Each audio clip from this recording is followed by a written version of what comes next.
Voltaire का एक बहुत मशहूर कथन है और ये ऐसा है कि एक बार सुनने पर ना दिमाग में बैठ जाता है। जो लोग आपको बेतुकी बातों पर विश्वास दिला सकते हैं वे आपसे अत्याचार भी करवा सकते हैं। आज हम इसी एक लाइन की गहराई में उतरने वाले हैं। हमारे पास जो स्रोत हैं वो इस विचार की परतें खोलते हैं कि इसका मतलब क्या है, ये काम कैसे करता है और इतिहास में इसकी गूंज हमें कहाँ-कहाँ सुनाई देती है। हमारा मकसद ये समझना है कि कैसे एक अजीब सा तर्कहीन विचार जब दिमाग में घर कर लेता है तो असल दुनिया में भयानक कामों की नींव रख सकता है। सही बात है। ये सिर्फ कोई पुरानी दार्शनिक बात नहीं है, बल्कि एक तरह का कह सकते हैं एक वार्निंग सिस्टम है जो आज भी उतना ही जरूरी है। तो चलिए इस सिस्टम को समझते हैं। चलिए तो शुरू करते हैं बिल्कुल बेसिक सवाल से।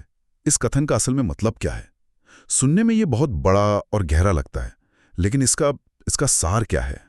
इसका सार असल में बहुत सीधा है और शायद इसीलिए इतना खतरनाक भी। अच्छा। इसका मतलब है कि अगर कोई आपको ऐसी बात पर यकीन दिला दे जो साफ तौर पर झूठ है, जिसका कोई सबूत नहीं है, जैसे मान लीजिए कि आसमान नीला नहीं हरा है, और आप सवाल करना बंद कर दें, तो पहला और सबसे मुश्किल पड़ाव पार हो गया। एक बार जब आपका दिमाग तर्क की पटरी से उतरकर किसी और की कही बात को सच मानने लगता है, तो फिर उसी हरे आसमान के नाम पर आपसे कुछ भी करवाया जा सकता है। कुछ भी मतलब हिंसा भी? हाँ, हिंसा भी, क्रूरता भी, अन्याय भी। मतलब पहली लड़ाई मैदान में नहीं बल्कि दिमाग के अंदर लड़ी जाती है। अगर कोई वो लड़ाई जीत गया तो बाहर की दुनिया में कुछ भी करवाना बस अगला कदम बन जाता है। बिल्कुल।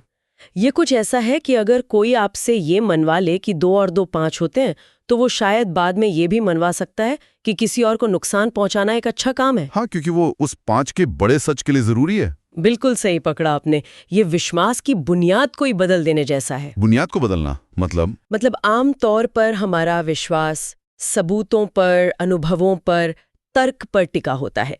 लेकिन इस प्रक्रिया में विश्वास का आधार बदलकर आस्था या आदेश बन जाता है।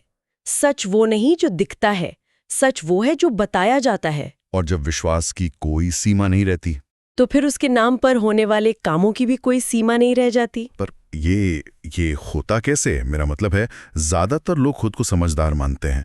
कोई किसी को एक अजीब सी बेतुकी बात मानने के लिए तैयार कैसे कर लेता है और फिर उसी के आधार पर उससे कोई भयानक काम करवा ले? ये कोई एक दिन में तो नहीं होता होगा। नहीं, बिल्कुल नहीं। ये एक झटके में नहीं होता। ये एक धीमी प्रक्रिया है, जैसे किसी के दिमाग का ऑपरेटिंग सिस्टम ही धीरे धीरे रीप्रोग्राम किया जा रहा हो। अच्छा। और स्रोत इसे 3 बहुत साफ चरणों में समझाते हैं। पहला चरण है विवेक का निलंबन। विवेक का निलंबन मतलब तर्क पर ताला लगाना? हाँ, बिल्कुल।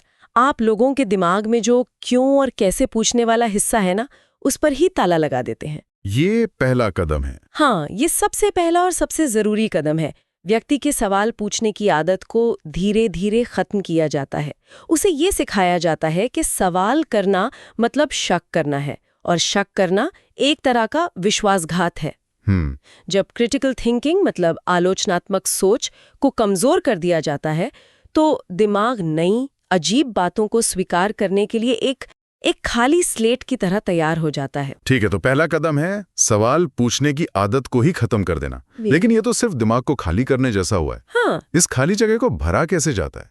यहीं पर दूसरा चरण आता है, वो है अंधविश्वास का निर्माण। अंधविश्वास? जी। जब तर्क का दरवाजा बंद हो जाता है, तो सबूतों की जगह कोई व्यक्ति, कोई किताब, कोई नेता या कोई विचारधारा सच का स्रोत बन जाती है। अच्छा। अब सच वो नहीं है जिसके सबूत है, सच वो है जो वो अधिकारी स्रोत कह रहा है।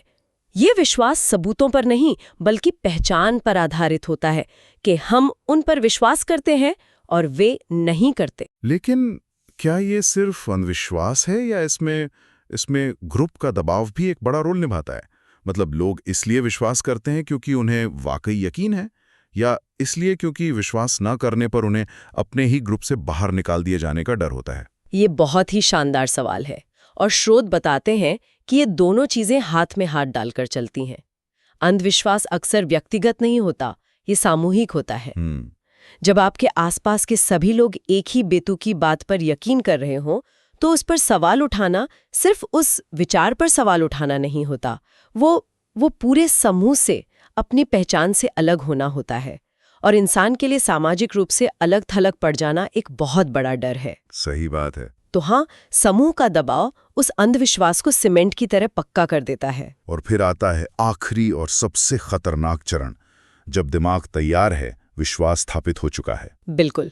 तीसरा और अंतिम चरण है नैतिक शॉर्टकट। नैतिक शॉर्टकट। एक बार जब किसी बेतुकी बात पर अंधविश्वास स्थापित हो जाता है तो उस विश्वास के आधार पर किसी भी क्रूर काम को सही ठहराना बहुत आसान हो जाता है।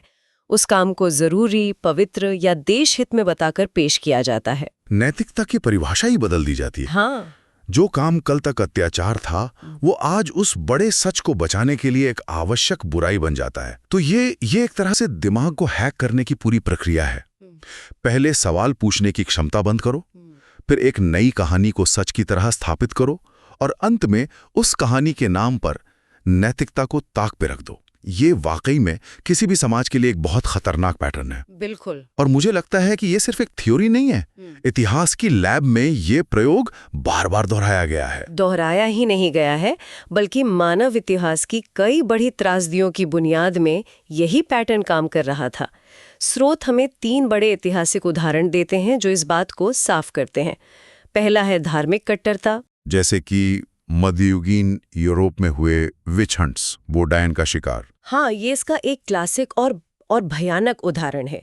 उस समय ये बेतुकी धारणा फैलाई गई कि समाज में कुछ औरतें शैतान से मिलकर जादू टोना करती हैं और वही फसलों के खराब होने, बीमारियों और दूसरी आपदाओं के लिए जिम्मेदार हैं। ये एक पूरी तरह से तर्कहीन बात थी। हाँ, थी तो। स्रोत में एक बहुत परेशान करने वाला किस्सा है। एक महिला पर जादू टोने का आरोप सिर्फ इसलिए लगाया गया क्योंकि उसके पड़ोसी की गाय का दूध अचानक सूख गया था। सिर्फ इसलिए? जी, ये थी वो बेतुकी बात। गाय का दूध सूखना मतलब जादू टोना। और इसका नतीजा ये हुआ कि उस महिला को सार्वजनिक रूप से जिंदा जला दिया गया। एक छोटी सी बेतुकी बात पर विश्वास ने एक जीती जागती इंसान की जान ले ली। और ये कोई एक घटना नहीं थी। नहीं। हजारों निर्दोष लोगों को इसी तरह की बेतुकी बातों के नाम पर मार डाला गया। यहाँ बेतुकी बात ने सीधे सीधे बर्बरता को जन्म दिया। ये सोचना भी डरावना है कि एक छोटी कहानी के आधार पर असली जिंदगियां खत्म कर दी गईं। दूसरा उदाहरण शायद और भी बड़े पैमाने का है। हाँ, दूसरा बड़ा उदाहरण है राजनीतिक प्रचार, खासकर 20वीं सदी में। Nazi Germany? जी, नाजी जर्मनी में यहूदियों के खिलाफ जो किया गया वो इसी का सबसे बड़ा उदाहरण है। पहले उनके बारे में बेतुकी और अमानवीय कहानियां गढ़ी गई कि वो देश को खोखला कर रहे हैं, कि वे इंसानियत के दुश्मन हैं। उन्हें कीड़े मकोड़े और वर्मिन जैसे शब्दों से बुलाया गया।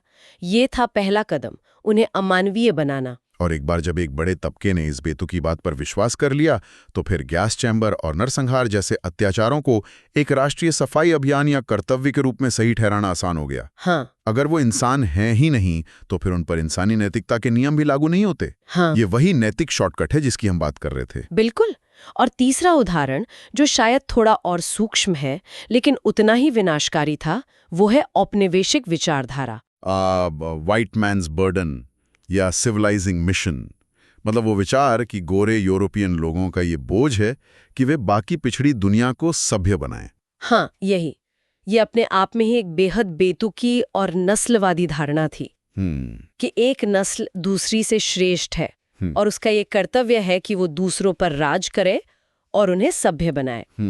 लेकिन इस एक बेतुकी बात ने 200 सालों तक चले अत्याचार को एक जायज जामा पहना दिया। तो उन्होंने शोषण और लूट को ज्ञानोदय और विकास का नाम दे दिया। जी, दूसरे देशों के संसाधनों को लूटना, उनकी संस्कृतियों को नष्ट करना और उन पर राज करना, इन सब अत्याचारों को उस एक महान मिशन के पर्दे के पीछे छिपा दिया गया। ठीक यही हुआ। इन तीनों उदाहरणों में विच हंट्स, नाजी प्रचार और उपनिवेशवाद पैटर्न बिल्कुल एक जैसा है। एक जैसा। पहले एक बेतुकी बात को सच की तरह स्थापित किया गया और फिर उस सच के नाम पर भयानक अत्याचार किए गए। इससे यह साफ हो जाता है कि वोल्टेयर जब ये चेतावनी दे रहे थे तो वे सिर्फ हवा में बात नहीं कर रहे थे। नहीं, वो इंसानी समाज की एक बहुत ही खतरनाक प्रवृत्ति की ओर इशारा कर रहे थे। बिल्कुल। ठीक है, विच हंट्स और उपनिवेशवाद की बातें थोड़ी दूर की लगती हैं, लेकिन ये पैटर्न आज के दौर में कैसे काम करता है, खासकर आज जब हम सूचना के एक ऐसे महासागर में जी रहे हैं जहां सच और झूठ को अलग करना लगभग नामुमकिन सा हो गया है। ये आज और भी ज्यादा प्रासंगिक है और शायद ज्यादा खतरनाक भी। क्यों? क्योंकि आज बेतुकी बातों को फैलाने के लिए हमारे पास सोशल मीडिया और इंटरनेट जैसे शक्तिशाली औजार हैं। आज के दौर का सबसे बड़ा उदाहरण है डिजिटल इको चेम्बर्स और ऑनलाइन डिसइंफॉर्मेशन कैंपेन्स। आप इसे थोड़ा और समझा सकती हैं? ये 3 चरणीय प्रक्रिया आज कैसे लागू होती है? चलिए इसे उसी फ्रेमवर्क में देखते हैं। पहला चरण, विवेक का निलंबन। आज ये कैसे होता है? सोशल मीडिया के एल्गोरिदम आपको वही दिखाते हैं जो आप पहले से मानते हैं। धीरे धीरे आप एक ऐसे डिजिटल बुलबुले में कैद हो जाते हैं जहां आपको कोई विरोधी विचार सुनाई ही नहीं देता। साथ ही एक नैरेटिव बनाया जाता है, मेन स्ट्रीम मीडिया पर भरोसा मत करो, विशेषज्ञों की मत सुनो, उनका अपना एजेंडा है। तो सवाल पूछने की क्षमता को बाहरी दुनिया से काटकर सिर्फ एक स्रोत पर केंद्रित कर दिया जाता है। हाँ, और वो स्रोत बन जाता है कोई गुमनाम ऑनलाइन अकाउंट, कोई व्हाट्सएप फॉरवर्ड या कोई यूट्यूबर। और यहीं से दूसरा चरण, अंधविश्वास, शुरू होता है। बिल्कुल। अब सच का पैमाना सबूत नहीं, बल्कि ये है कि जानकारी हमारे स्रोत से आई है या उनके। विश्वास करना एक तरह से उस ऑनलाइन समूह की सदस्यता का सबूत बन जाता है। अच्छा। अगर आप उस पर विश्वास करते हैं तो आप जागरूक हैं, आप अंदर के आदमी हैं। अगर आप सवाल करते हैं तो आप भीड़ हैं या दुश्मन के एजेंट हैं। और फिर आता है तीसरा चरण, नैतिक शॉर्टकट। ऑनलाइन दुनिया में इसके क्या नतीजे होते हैं? नतीजे बहुत गंभीर हो सकते हैं। ये अत्याचार किसी को ऑनलाइन ट्रोल करने, किसी की इज्जत उछालने, किसी को जान से मारने की धमकियां देने से लेकर असल दुनिया में भी हिंसा का रूप ले सकता है। लोग अपने परिवार और दोस्तों से रिश्ते तोड़ लेते हैं क्योंकि वे सच नहीं देख पा रहे हैं, और ये सब उस ऑनलाइन ग्रुप द्वारा बनाए गए बड़े सच के नाम पर सही ठहराया जाता है। जैसे दुनिया को एक गुप्त संगठन से बचाना है। हाँ, कुछ ऐसा ही। उन्हें लगता है कि वे जो कर रहे हैं वो नफरत नहीं बल्कि एक पवित्र मिशन है। तो पैटर्न वही है, बस मैदान बदल गया है। पहले ये गांव के चौराहे पर होता था, आज ये फेसबुक या ट्विटर पर हो रहा है। हाँ, और ये समझना जरूरी है कि वोल्टेयर प्रभुत्वता यानी एनलाइटनमेंट के दौर के विचारक थे। उनके समय का पूरा जोर ही तर्क, विवेक और व्यक्तिगत सोच पर था। उनकी चेतावनी किसी एक धर्म या विचारधारा के खिलाफ नहीं थी, ये उस प्रक्रिया के खिलाफ थी जिसमें इंसान अपनी सोचने की क्षमता किसी और के हाथ में गिरवी रख देता है। आज के इस पूरे बातचीत का सार शायद यही है कि बिना सवाल किए किसी भी बात को मान लेना सिर्फ एक बौद्धिक गलती नहीं है, ये एक नैतिक खतरा भी बन सकता है। बिल्कुल। वोल्टेयर का संदेश बहुत साफ था, स्वतंत्र रूप से सोचो, क्योंकि अगर तुम नहीं सोचोगे तो कोई और तुम्हारे लिए सोचेगा। और वो आपको ऐसे काम करने पर मजबूर कर सकता है जो आप अपने होश में कभी नहीं करना चाहेंगे। जी, यह एक महत्वपूर्ण सवाल खड़ा करता है कि हम अपने विश्वासों का निर्माण कैसे करते हैं। क्या वे हमारी अपनी तर्क शक्ति पर आधारित है या किसी और के द्वारा हमें परोसे गए हैं? ये एक बहुत जरूरी बिंदु है। खतरा किसी एक क या ख विचार में उतना नहीं है जितना उस प्रक्रिया में है जिसमें हम बिना सोचे समझे किसी भी विचार को अपना लेते हैं। सही बात है। स्रोत हमें इतिहास की ये दमदार उदाहरण तो बताते हैं, लेकिन ये हमें खुद के बारे में सोचने पर भी मजबूर करता है। और शायद यही आज का सबसे बड़ा सवाल है। हम दूसरों में तो बेतुकी बातें आसानी से पहचान लेते हैं, लेकिन वे कौन सी आधुनिक बेतुकी बातें हैं जिन पर हम खुद विश्वास कर रहे हैं, सिर्फ इसलिए क्योंकि वे हमारे पहले से बने हुए विचारों से मेल खाती हैं और हमें ये भी नहीं पता कि वे हमें किस दिशा में ले जा रही हैं।